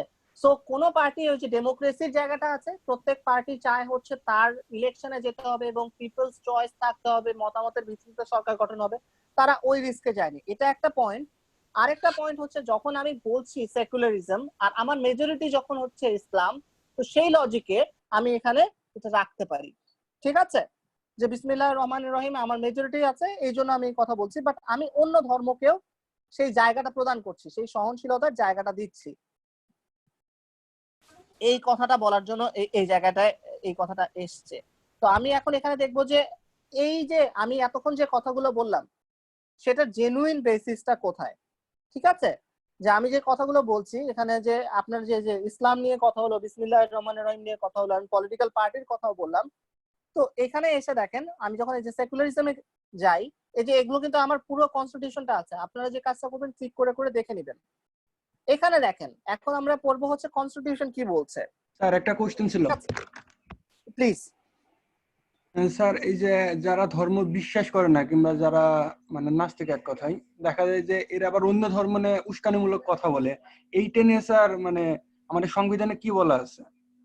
আমরা তো সংবিধানে তো আমি ফ্রি ফ্রম এক্সপ্লয়টেশনের কথা বলা হয়েছে, সবাই কেউ কারো উপর অত্যাচার করবে না বা কেউ কাউকে হিট করবে না, তাই না? যখনই আপনার বিলিফ সিস্টেমকে কেউ হিট করছে বা এরকম কোনো কিছু বলছে, সেটার দায়িত্ব এটা রাষ্ট্রের কমপ্লেইনের কাছে যেতে পারে, ঠিক আছে, যে আপনি আপনার ধর্ম পালন করতে পারছেন না বা আপনার ধর্মীয় মূল্যবোধে আঘাত হানছে এমন কোনো কিছু করছে, সেই জায়গায় অবশ্যই আপনি অভিযোগ করতে পারবেন। আপনি রাষ্ট্রের কাছে আপনি সাধারণ নাগরিক হিসেবে অভিযোগ করার অধিকার আছে। এখন সেই অভিযোগে আবার এখানে হচ্ছে কন্ট্রাডিক্টরি জিনিসপত্র হচ্ছে, তো মত প্রকাশের অধিকারও তো আছে। এখন সেই মত প্রকাশ যদি আপনার ধর্মীয় অনুভূতিতে আঘাত হানে এবং ইচ্ছা করে আপনাকে উস্কানিমূলক বক্তব্য দেয়া হয় এবং আপনার ধর্মকে হীন প্রতিপন্ন করার চেষ্টা করা হয়, তখন সেই জায়গায় গভর্নমেন্ট ইনিশিয়েটিভ নিতে পারবে। গভর্নমেন্ট, রাষ্ট্র, এখানে যে আমার যে ল এনফোর্সিং এজেন্সি আছে তারা এই জায়গায় ব্যবস্থা গ্রহণ করবে। আপনি কখনোই নিজের আইন নিজে হাতে তুলে নিতে পারবেন না, এমন কোনো কিছুও না। এবং প্রত্যেকটা ধর্মই আপনাকে সহনশীল হতে বলেছে। যারা ধর্ম পালন করে না তাদের প্রতি যদি আপনি সহনশীল না হতেন, আমি যদি এখানে মেজরিটি মুসলিমের কথা চিন্তা করি, তখন কি বলা হয়েছে? তাদেরকে তো মেরে ফেলতে বলে নাই, বুঝতে পেরেছেন? তাদেরকে তো আমার বুঝাইতে হবে, সেই জায়গাটা থাকবে। এবং এই জায়গায় দায়িত্ব হচ্ছে প্রত্যেকটা মানুষের না, এই জায়গার এটা হচ্ছে রাষ্ট্রের দায়িত্ব এটাকে সিকিউরিটি দেওয়া। যদি হিন্দু ধর্মের কেউ আঘাতপ্রাপ্ত হয়, ধর্মীয় অনুভূতিতে আঘাত হানে, সেটাও যেমন রাষ্ট্রের দেখার কথা। মুসলিম, বৌদ্ধ এবং যারা ধর্ম পালন করছে না কিন্তু বাংলাদেশে জন্মগ্রহণকারী বাংলাদেশের নাগরিক, তাদের সিকিউরিটি নিশ্চিত করাও রাষ্ট্রের দায়িত্ব, বুঝতে পেরেছেন? এটা হচ্ছে সাংবিধানিক ভাবে প্রত্যেকের দায়িত্ব, কিন্তু এটার জন্য হচ্ছে সংবিধান হাতে তুলে নিয়ে নিজে করতে হবে নিজে, এটা তো কখনোই হয় না, এটা তো হচ্ছে ইললিগাল, বুঝতে পেরেছি? আমি মনে হয় যে আপনার কোশ্চেনটা ক্লিয়ার আনসার এসেছে। এই যে মত প্রকাশের স্বাধীনতা আছে বলেই আমি যেটা সেটা মানে তো যা খুশি তা বলবো। মত প্রকাশের স্বাধীনতা মানে এটা না অন্যের মতকে আঘাত করা, এটা কিন্তু না। ওই দিকেও আমার রাখতে হবে, আমার খেয়াল রাখতে হবে, এদিকেও আমার খেয়াল রাখতে হবে যে আমি যে আমার মত প্রকাশ করছি এটা বেসিস, অন্যের বিলিভের উপরে আঘাত করে কিনা। আমার সামাজিক সাম্য নষ্ট হয়, আমার সামাজিক বৈষম্য তৈরি হয়ে যায়, বা আমি জাতি হিসেবে বিভেদ হয়ে যায়, তৈরি হয়ে যায়, এরকম কোনো বক্তব্যই আমি দিতে পারবো না, কারণ ওটা আমার সংবিধান বিরোধী হবে। আমি সংবিধানে একসাথে থাকার কথা বলেছি, আমি যখনই এরকম আলাদা আলাদা করে নিচ্ছি তখনই আমি সংবিধান বিরোধী বক্তব্য দিচ্ছি, এবং সংবিধান বিরোধী কোনো কিছু করাই রাষ্ট্রদ্রোহিতার শামিল, বুঝতে পেরেছেন? আচ্ছা এইখানে দেখেন ওই যে সেকুলারিজম নিয়ে যে কথা বললাম, বিসমিল্লাহির রহমানির রহিম থাকবে কি থাকবে না বা এই টাইপের জিনিসপত্র নিয়ে কথা আছে। এখানে দেখেন secularism and freedom of religion, এই জায়গায় কি বলছে? এখানে দেখেন the principle of secularism shall be realized by the elimination of a communalism in all its form, communism থাকবে না যে ইয়াটা, তারপরে the granting by the state of political status in favor of any religion, the granting by the state of political status in favor of any religion, কোনো political state কোনো ধর্মীয় পক্ষে চলে যাবে না, the abuse of religion for political purpose, রাজনৈতিক কারণে যে আমি ধর্মকে ব্যবহার করব সেটা কখনোই হবে না, এটা সংবিধান বিরোধী হবে। আমি secularism and freedom of religion দিয়ে কি বোঝাচ্ছে আমার সংবিধান সেটার কথা বোঝাচ্ছি। Any discrimination against or persecution of person practicing a particular religion, এই যে এতক্ষণ ধরে যে কথাগুলো আমি বললাম যে কোনো বৈষম্য, কোনো হত্যা কাজ বা কোনো পার্টিকুলার প্র্যাকটিসিং রিলিজিয়নের উপর কোনো আঘাত হানা কখনোই মানা হবে না। রিয়ালাইজ বা এলিমিনেশন, এই যে দেখেন the principle of secularism shall be realised by the elimination of, এই জিনিসগুলো থাকবে না, ঠিক আছে? কমিউনালিজম ইন অল ফর্মস, এটা হবে না। The granting by the state of political status in favour of any religion political status, or granting state political status for favour in favour of any religion, কোন ধর্মের পক্ষ হয়ে কাজ করা এটা হবে না। যে আমার মেজরিটি মুসলিম আছে সেই জন্য আমি মুসলিমের জন্য কোনো কিছু আলাদা করব যেটা হিন্দুদের জন্য আঘাতপ্রাপ্ত হয়, এরকম কোনো কিছুই কখনো করা যাবে না। Abuse of religion for political purpose, political পারপাসের জন্য যে যখন আমি রিলিজিয়নকে ইউজ করি, এটা একটু খেয়াল রাখবেন যে এতদিন পর্যন্ত আপনি যদি হিস্ট্রি ইতিহাসের দিকে দেখেন, প্রত্যেকটা জায়গায় সবচেয়ে সফট কর্নার হচ্ছে ধর্ম, ঠিক আছে? যে ধর্মযুদ্ধগুলো যেগুলো হয়, এই ধর্মযুদ্ধগুলো হওয়ার জায়গাটাও হচ্ছে আপনার এই ধর্মীয় মানুষের মূল্যবোধের জায়গাটা খুব ইয়া থাকে, স্ট্রং থাকে, যে ধর্মের ক্ষেত্রে মানুষ কখনো কোনো কিছু ইয়া করতে পারে না। আচ্ছা আমি just I am giving a pause on it, আমরা এটাতে পরে আসবো আজানের পর।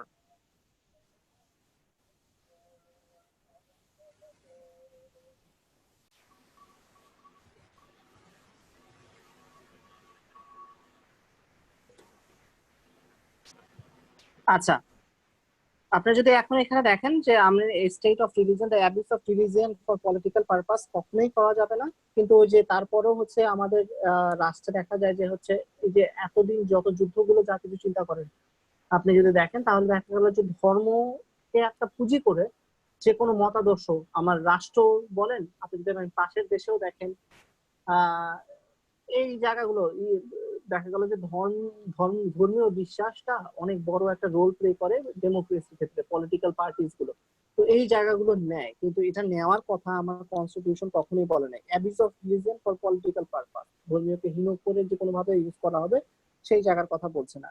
Any discrimination against or persecution of person practicing a particular religion, so কোনো ধর্ম যে পার্টিকুলার প্র্যাকটিস করছে সেই জায়গাটাও হচ্ছে আমি কখনো তার উপর আঘাত হানতে পারবো না। এটা আমার সরাসরি সেকুলারিজম, এই জায়গার এই সেকুলারিজমের কথা বলছে।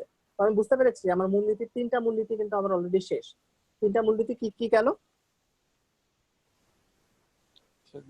সোশ্যালিজম, ন্যাশনালিটি আর হলো সেকুলারিজম। সেকুলারিজম। এখন বাকি থাকলো হচ্ছে ডেমোক্রেসি, না? Fundamental principles of democracy. Democracy বলতে কি বোঝেন? সোশ্যালিজমটা কি বলতে এরকম বোঝায় যে ধরেন Bangladesh as a Muslim country, Saudi আরবও মুসলিম কান্ট্রি, কিন্তু সৌদি আরবে তো অন্য ধর্মের যেই অনুমতি নেই, কিন্তু বাংলাদেশ মুসলিম কান্ট্রি বাট অন্য ধর্মের যারা আছে তারা ধর্ম পালন করছে, এরকম। হ্যাঁ আমি ওই যে দেখেন সেকুলারিজমের কি পয়েন্ট গুলো অলরেডি কনস্টিটিউশনের ওখানে দেয়া আছে, ওই কি পয়েন্টের আলোকে আমি আমার সেকুলারিজম মেইনটেইন করব, বাংলাদেশের সেকুলারিজম মেইনটেইন করব, সেটা আমি এখানে বলছি। কিন্তু দেখা যাচ্ছে যে আপনি ওই যে অন্যান্য রাষ্ট্র যেগুলো আছে, যেমন ধরেন যে হচ্ছে যেমন আমাদের মুসলিমের একটা কথা আছে যে সবচেয়ে ভালো বেটার সংবিধান হচ্ছে কোরআন এন্ড সুন্নাহ। কোরআন এন্ড সুন্নাহর আলোকে যখন দেশ পরিচালনা করতে যাবে তখন তাদের সংবিধানের ওই জায়গাটা হচ্ছে তারা হচ্ছে মুসলিম না, সেটা তারা হচ্ছে ওই বেসিস নিয়ে চিন্তা করছে, ওইটার কথা বলছে। কিন্তু আমার বেসিস তো আমার এই কনস্টিটিউশন। আমার কনস্টিটিউশনে আমি আবার অন্য ধর্মেরকে জায়গা প্রদান করছি। তো আমি আমার ধর্ম পালনের জায়গাটা সেখানে আমি কোরআন এন্ড সুন্নাহ এটা পালন করতে পারি, কিন্তু আমি যে রাষ্ট্র পরিচালনা করতে যাব সেখানে আমার মূল নীতি হচ্ছে এই কনস্টিটিউশনের জায়গা। কোন রাষ্ট্র যদি কোরআনকেই সংবিধান হিসেবে ধরে নেয় তখন তারা সে অনুযায়ী ওইটা ধর্মীয় ইয়াদ পালন করবে এবং তাদের ওইখানে তো অন্য ধর্মের স্থান ওভাবে থাকবে না। বুঝতে পেরেছেন? জি স্যার। আচ্ছা, এরপরে আসেন যে ফান্ডামেন্টাল প্রিন্সিপাল অফ ডেমোক্রেসি বলতে কি বোঝাচ্ছে। আমি দেখেন প্রত্যেকটা জায়গাগুলো না এখানে হচ্ছে ব্যাখ্যাগুলো আছে। আমি ওখানে মূলনীতিতে 4টা বলেছি, 4টা মূলনীতির এখানে ব্যাখ্যাগুলো এই জায়গায়। The republic shall be a democracy in which fundamental human rights and freedom and respect for the dignity and worth of human person shall be guaranteed, and in which effective participation by the people through their elected representative in administration at all levels shall be ensured. বুঝতে পেরেছেন যে আমার democracy কি হবে? Republic shall be a democracy in which fundamental human rights and freedom and respect for dignity and worth of human person shall be guaranteed. মানে যে ভোটের সময় যদি আমি দেখি ভোটাধিকার, তখন এটা আমার হচ্ছে সবার জন্য সমান। বড় লোক দেখে তার জন্য 10টা ভোট, গরিব দেখে তার জন্য 1টা ভোট, এরকম কোনো কিছু না। ভোট সবাই একটা দিতে পারবে, একটা করে, এবং সেটা রাষ্ট্রপ্রধান থেকে শুরু করে যেই হোক না কেন। তো এখানে সে তার ইন্ডিভিজুয়াল মতামত দিতে পারছে রাষ্ট্র গঠনের জন্য। এবং এই ইলেক্টেড রিপ্রেজেন্টেটিভ, এই যে মতামতগুলো হচ্ছে কিভাবে, আমি ইলেক্টেড রিপ্রেজেন্টেটিভ পাঠাচ্ছি from all level, at all level. অর্থাৎ আমি জাতীয় সংসদে যেরকম যাচ্ছে, তারপর আমার ইউনিয়ন পরিষদে যাচ্ছে, মেয়র যাচ্ছে, ওয়ার্ড কমিশনার যাচ্ছে, চেয়ারম্যান যাচ্ছে, মেম্বার যাচ্ছে, এগুলো গণতন্ত্রের মাধ্যমে, নির্বাচনের মাধ্যমে এখান থেকে আসবে। এই যে সবার মতামত প্রকাশের জায়গা, সেটাকে বলছে হচ্ছে ডেমোক্রেসি অ্যান্ড হিউম্যান রাইটস। বুঝতে পেরেছি? এখানে দেখেন 1 নম্বরে ওই যে এই জায়গায় যে এক লেখা ডট ডট ডট 3টা দিয়েছে, সেখানে এখানে কি ব্যাখ্যা দিচ্ছে? এখানে ব্যাখ্যা দিচ্ছে the comma and words and which effective participation by the people through their elected representative in administration at all levels shall be ensured were omitted by the Constitution 4th Amendment. 1975 সালে যে 4th সংশোধনী ছিল, সেটাতে এটা omit করা হয়েছিল 1975 act, এখানে লেখা আছে সেকশন 2। এখন এরপরে the comma and words and in which effective participation by the people through their elected representative in administration at all levels shall be ensured were inserted by the Constitution 12th Amendment. 1991 সালে যখন 12তম সংশোধনী আসে, তখন এই জিনিসটাকে আবার active করা হয়। বুঝতে পেরেছেন? 1975 সালে এটাকে বাদ দেওয়া হয়েছিল, 1991 সালে সেটা আবার রিঅ্যাক্টিভ করা হয়। এই যে এই পয়েন্টটা, সেটার কথা এখানে বলে দিয়েছে। সো এটা গেল মোটামুটি হচ্ছে সংবিধানের মূলনীতির ক্ষেত্রে। এখন আমি জাস্ট একটু রিক্যাপ করব, তারপরে আমরা আসবো হচ্ছে সংবিধানের অংশে। ঠিক আছে? সো রিক্যাপ করতে গেলে আমি যদি চিন্তা করি এতক্ষণ পর্যন্ত আমরা কি কি পড়লাম। তো এতক্ষণ পর্যন্ত আমরা সংবিধান দেখছিলাম। সংবিধানের আমরা 4টা মূলনীতির কথা পড়েছি। 4টা মূলনীতি কি ছিল? ন্যাশনালিজম অর্থ কি এখন যদি আমি জিজ্ঞেস করি?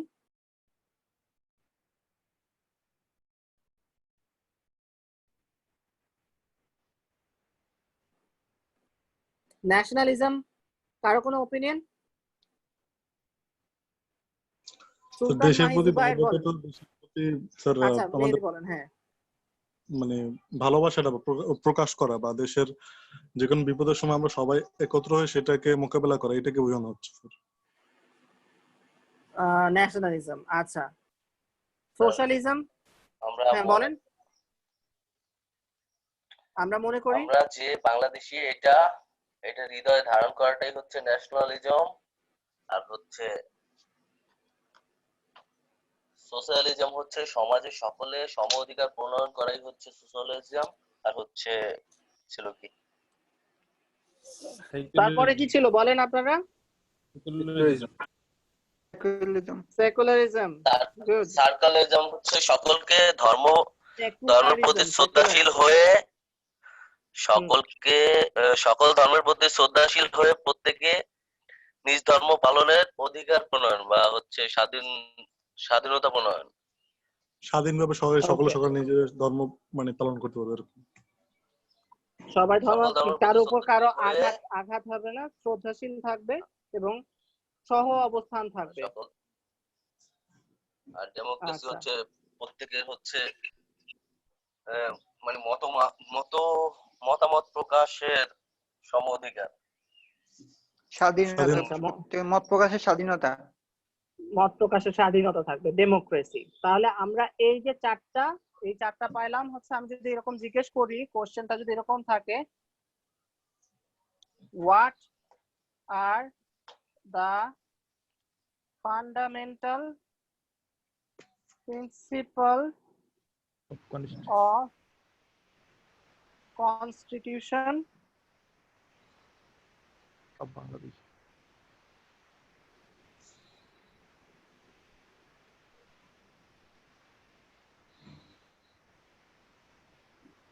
of Bangladesh.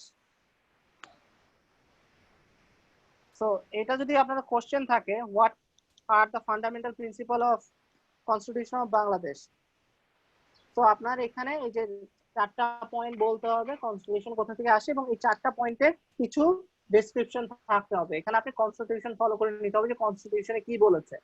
আমি ন্যাশনালিজম বলতে যেটাই বুঝি না কেন, আমি সোশ্যালিজম বলতে যেটাই বুঝি না কেন, আমি সেকুলারিজম বলতে যেটাই বুঝি না কেন, সেই জায়গায় আমি সংবিধানের কোন জায়গায় বুঝতে পারছি সেই জিনিসটা ইম্পর্টেন্ট, যে আমি হচ্ছে সংবিধানের আমার সংবিধান কি বলছে এই ব্যাপারগুলো নিয়ে, সেটা ইম্পর্টেন্ট। বুঝতে পেরেছি? Nationalism, socialism, secularism, democracy, what are the fundamental principal.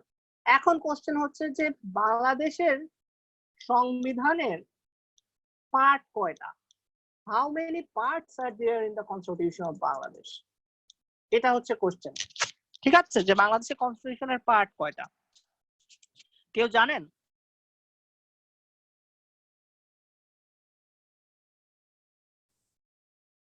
Unmute করে কথা বলতে হবে।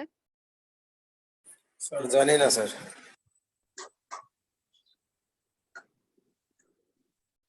There in the Constitution of Bangladesh, এটা আপনাদের জন্য ইম্পর্টেন্ট পরীক্ষায়। ঠিক আছে, এর আগে যে কোশ্চেনটা বললাম এটা, এই দুইটাই, how many parts are there in the constitution of Bangladesh. তো আমরা যেটা করতে পারবো যে হাউ মেনি পার্টস এখন পর্যন্ত জানি 10টা, 11টা, 9টা, 7টা, 5টা, কারো কোনো আইডিয়া?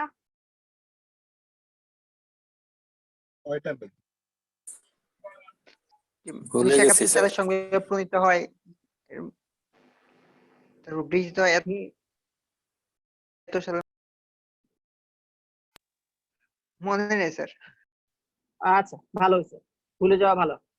এই যে দেখেন, এই যে কনস্টিটিউশনের মেইন যে ওয়েবসাইটটা আছে, এখানে আসলাম। হ্যাঁ, এখানে এসে দেখেন যে আমি কনস্টিটিউশনের পার্ট নিয়ে কথা বলছি। এই যে কন্টেন্টস আছে, এগুলো সেকশন অনুযায়ী আপনি এক এক করে যেতে পারবেন। এই যে পার্ট 1, দ্য রিপাবলিক, ঠিক আছে, একটা পার্ট গেল। Part 2, fundamental principle of state policy, main যে মূল পলিসি গুলো এখানে আছে। ঠিক আছে, এরপরে পার্ট 3, ফান্ডামেন্টাল রাইটস, মৌলিক অধিকার, এখানে থাকবে। Part 4, the executive. এখন এই পার্ট 4 এর মধ্যে আবার চ্যাপ্টার আছে, চ্যাপ্টার গুলো বাদ, আমি চ্যাপ্টার গুলো কাউন্ট করতেছি না, আমি শুধু পার্ট জিজ্ঞেস করেছি, মনে আছে? পার্ট গুলো কি কি সেটা বলছি। এরপরে হচ্ছে chapter chapter chapter part 5, the legislator. ঠিক আছে, এই লেজিসলেটরের মাঝখানে আবার হচ্ছে যে আইন বিভাগে যেখানে এস্টাবলিশ অফ পার্লামেন্ট, পার্লামেন্ট কিভাবে গঠিত হবে, পার্ট 4 এক একটা জিনিস আছে। পার্ট 5 এর পরে গেল, এটা চ্যাপ্টার বাদ আমি সরাসরি চলে আসলাম হচ্ছে পার্ট 6, দ্য জুডিশিয়ারি, বিচার বিভাগ। ঠিক আছে, the supreme court and others, part 6 গেল। এরপরে আসলো হচ্ছে part 7, the national part 6A, national party, এটা অমিটেড, এটা কোনো কিছুতে যাবে না। এরপরে আসলো হচ্ছে পার্ট 7, ইলেকশন আমি নির্বাচন কিভাবে হবে, নির্বাচন কমিশন কিভাবে গঠিত হয় সেটা। Part 8, the comptroller and auditor general, ন্যায়পাল and auditor general. Part 8. Part 9, the services of Bangladesh, এই যে PSC and others যে অংশগুলো থাকে, তো services of Bangladesh. Part 6, sorry 9. এরপরে পার্ট 9A, ইমার্জেন্সি প্রভিশন। আপনি পার্ট 9 এর এ দরকার নাই, পার্ট 9 পর্যন্ত বললেই হবে। এরপরে part 10, amendments of the constitution, যেটা আমাদের নেক্সট ক্লাসে হবে, যে আমার বাংলাদেশের কনস্টিটিউশনের অ্যামেন্ডমেন্ট গুলো কি কি হচ্ছে। এন্ড তারপরে হচ্ছে পার্ট 11 এ আছে হচ্ছে মিসেলেনিয়াস, ঠিক আছে, অন্যান্য যে জিনিসপত্রগুলো সেগুলো নিয়ে আমার এখানে থাকলো। তো ইন টোটাল আমরা কনস্টিটিউশনের পার্ট কতগুলো বললাম? 11টা। 11টা। তো এখানে আমার কোশ্চেন যেটা থাকলো যে 11টা পার্ট যে আমার কনস্টিটিউশনের আছে, সেই কনস্টিটিউশনের 11টা পার্ট আপনার মনে রাখতে হবে। পার্টের মধ্যে কি কি ডিটেল আছে সেগুলো আমরা পড়বো না, ওটা হচ্ছে নাইস টু নো। যদি আপনার মন চায় কনস্টিটিউশনের যে ওয়েবসাইটটা আছে এখান থেকে আপনি দেখে নিয়ে পড়লেন, বা কনস্টিটিউশন বই আছে যেটা সেটা নিয়ে পড়লেন, বা বাংলায় যদি বুঝতে ইচ্ছা করে সেটা নিয়ে পড়লেন। কিন্তু আমার যেটা লাগবে, আমার আজকের ক্লাসের অবজেক্টিভে যে অংশটা ছিল সেটা হচ্ছে যে আমরা পড়েছি হচ্ছে কনস্টিটিউশন কাকে বলে, আমার বাংলাদেশের কনস্টিটিউশন কখন এস্টাবলিশ হয়েছে সেটা। এরপরে আমার বাংলাদেশের কনস্টিটিউশনে আমি কি বলছি, বা প্রেমবেলে আমার কি কি বলা আছে, আমাদের বাংলাদেশের কনস্টিটিউশনের মূলনীতিগুলো কি ছিল সেটা। এবং এরপরে আমি যেটা নিয়ে কথা বলছি সেটা হচ্ছে যে আমার বাংলাদেশের কনস্টিটিউশনের মূলনীতিগুলো 4টা যেগুলো আছে, 4টার ব্যাখ্যা কি কি, ঠিক আছে? মনে আছে, মনে পড়ছে যে এই জিনিসগুলো আমি পড়েছি? জি জি। এরপর কনস্টিটিউশন এখানকার ব্যাখ্যাগুলো কি কি, এই ব্যাখ্যার মাঝখানে আমরা 4টা মূলনীতির কথা পড়েছি। সেই 4টা মূলনীতি কি কি ছিল? ন্যাশনালিজম, সোশ্যালিজম, আর হলো সেকুলারিজম আর ডেমোক্রেসি। ঠিক আছে, এগুলো হচ্ছে মোটামুটি হচ্ছে এবং এগুলো কোন কি বোঝায় সেটা। তারপরে আমরা পড়েছি 11টা পার্ট কনস্টিটিউশনের, ঠিক আছে। এরপরে হচ্ছে এখানে হচ্ছে এরপরে যে জিনিসটা আছে যে আমরা পড়বো সেটা হচ্ছে যে অ্যামেন্ডমেন্ট গুলো কি কি, বাংলাদেশের কনস্টিটিউশনের অ্যামেন্ডমেন্ট কোন সময় কোনটা হয়েছে, 4th amendment, 5th amendment, 6th amendment. এই অ্যামেন্ডমেন্ট গুলো নিয়ে আমরা হচ্ছে নেক্সট ক্লাসে ডিসকাস করব। রাইট নাও এটা যদি আমি এখন যদি বলি, তো এটা মোটামুটি হচ্ছে আমার কনস্টিটিউশনের পোর্শনের স্টাডি এন্ডিং, যে আমরা এই পর্যন্ত পড়েছি। এখন সো ফার যা কিছু পড়লাম, এখন একটু যদি রিক্যাপ করেন যে আপনাদের কোনো কোশ্চেন আছে কিনা।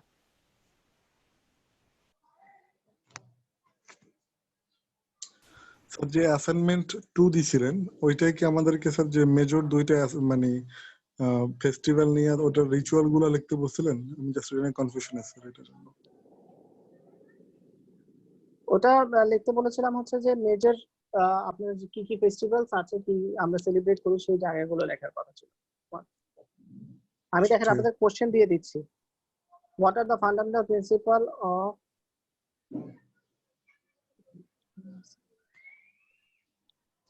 Constitution of Bangladesh? আলাদা একটা ওয়ার্ড বা ইয়া ফাইলে পিডিএফ করে দিতে তাহলে ভালো হতো ভিডিওর সাথে। বাংলাদেশ এটা, তারপরে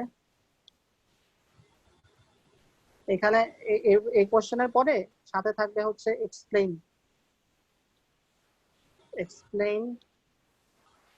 দেম, তারপরে how many parts are there in the Constitution of Bangladesh?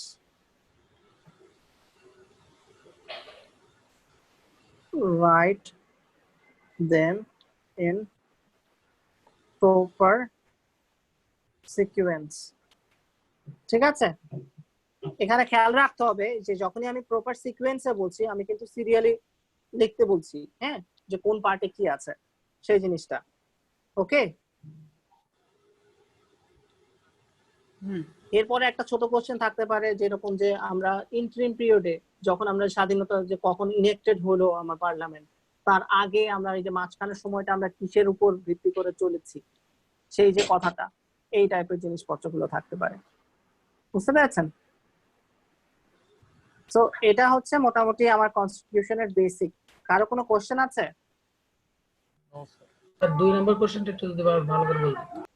How many parts are there in the constitution? কতগুলো পার্ট? যে 11টা পার্টের কথা বললাম না, দেখালাম নাম সহ, সেই 11টা পার্ট ওটা থাকবে। ঠিক আছে, তারপরে ওকে। ঈসা রহমান বুঝতে পেরেছেন? এম ঈসা রহমান। জি স্যার, বুঝতে পারছি। স্যার এগুলো কি এইচডব্লিউ হিসেবে থাকবে? এটা এইচডব্লিউ হিসেবে থাকবে, ম্যান্ডেটরি না। যখন আপনারা এটা গুছায় রাখবেন, পরে যেন যখন আমরা একসাথে পাই তখন আমরা এগুলো দিয়ে অ্যাসেসমেন্টের পরে কাজে লাগবে। স্যার 3 নাম্বার কোশ্চেনটা যদি একটু লিখে দিতেন। 3 নাম্বার কোশ্চেনটা হচ্ছে লিখে কোশ্চেন, এটা শর্ট কোশ্চেন।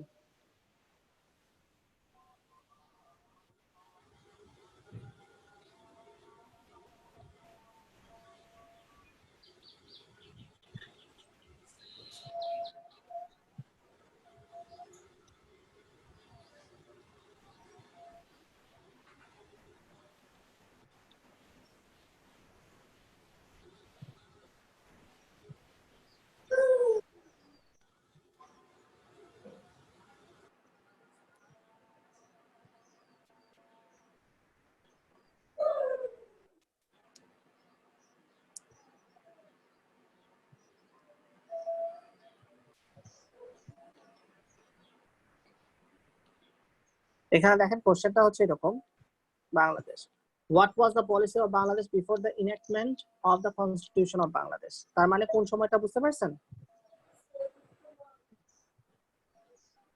যুদ্ধের পর সংবিধান 16 ডিসেম্বর ডিসেম্বর 1971 থেকে 1971 থেকে 16 ডিসেম্বর 1972। হ্যাঁ, এই তো বুঝতে পারছেন, ডিসেম্বর স্যার 1970। এটা একটু সংক্ষেপে এক্সপ্লেইন করেন তো স্যার। এটা ওই যে একটু আগে দেখালাম না, যে আমরা হচ্ছে স্বাধীনতার যে ঘোষণাপত্র দিয়েছি, সেই ঘোষণাপত্রে আমি কিছু রাষ্ট্র রয়েছে 10 এপ্রিলে 1971 সালে আমি ঘোষণা করলাম আমি যে বাংলাদেশ স্বাধীন হিসেবে স্বাধীনতার ঘোষণাপত্র পাঠ করা হলো, ওখানে সরকার গঠন করা হলো। এই যে তারা আছে তাদের যে ঘোষণাপত্র, ওইটা হচ্ছে আমার সংবিধান হিসেবে কাজ করেছে। ঠিক আছে, ওখানকার মূলনীতি, ওখান থেকে পরবর্তীতে আমি সংবিধান, ওখানে অত ডিটেল ছিল না, এই জন্যই 1 বছরে যখন আমরা কিছু British rules and others regulation ছিল পুলিশের, সেগুলো মেনটেন করেছি। কিন্তু এর মাঝখানে অত্যাচার অনাচার তো কম হয় নাই। এই যে দেশ স্বাধীন হওয়ার পরে ওখানকার বিচার কিন্তু অত ছিল না, বিচার যে সবাই ঠিক মতো পাচ্ছে। দেখবেন শত্রুতা যার ছিল, চুরি ডাকাতিও বেড়ে গেছিল স্বাধীনতার পরে কিছু অংশে, যার যার শত্রুতা, তাদের হাতে অস্ত্র আছে, মানুষ মেরে ফেলছে, এই টাইপের জিনিসপত্রগুলো হচ্ছিল। তো তারপরেও তখন আমরা ফলো করেছি হচ্ছে যে স্বাধীনতার ঘোষণাপত্র, এবং সেই অনুযায়ী আমরা কাজ করেছি। বুঝতে পেরেছি? এটা একটা কোশ্চেন যে এই অংশ। ঠিক আছে, মোটামুটি আমি বাংলাদেশের কনস্টিটিউশন নিয়ে এই পর্যন্ত আমরা সলভ করছি। আর কারো কোনো ওপিনিয়ন আছে, কোনো কোশ্চেন আছে না? আমাদের জন্য টাইম দিচ্ছি, কারণ বলছিলাম যে 12:30 শেষ করবো, 12:38 বেজে গেছে। স্যার এখানে হচ্ছে আমাদের যে এই সংবিধানটা মানে চালু করা হয়, সেটা তো স্যার 1972 সালে 16 ডিসেম্বরে চালু করা হয়। তাহলে স্যার আগে যেভাবে চলছে স্যার, ওইটা কি স্যার 15 ডিসেম্বর পর্যন্ত চলছে? 15 ডিসেম্বর পর্যন্ত চলছে। তাহলে কি স্যার এখানে এটা হচ্ছে 15 হবে না 16 হবে? না স্যার ঠিক আছে, ওইটা 15 দেওয়া ভালো, আপনার কথা ঠিক আছে। 16 ডিসেম্বর থেকে তো অ্যাক্ট হয়ে গেছে, এটা তো না স্যার, এইটা কেমন খটকা লাগলো স্যার, একই টাইমে ডবল হয়ে যাচ্ছে। না না না, ঠিক আছে, আপনি রাইট। এখানে আমারই এখানে 15 লেখা উচিত ছিল। ঠিক আছে, ক্লিয়ার? জি স্যার। আর কোনো কোশ্চেন? আমরা নেক্সট ক্লাস করব কবে? স্যার ক্লাসরুমে আপডেট দিয়ে দিন, ওই যে 4টা বাজে দিল, ওই সমস্যা আমরা পাবো। আচ্ছা ঠিক আছে, স্যার ঠিক আছে, তো আমরা স্টপ করছি। হ্যাঁ 6:30 স্যার, আজকে শুক্রবার ক্লাস আছে স্যার, ওই যে ল্যাব ক্লাস স্যার, এমনিতে একটু কথা বলবেন, এই জন্য স্যার আর কি 6টা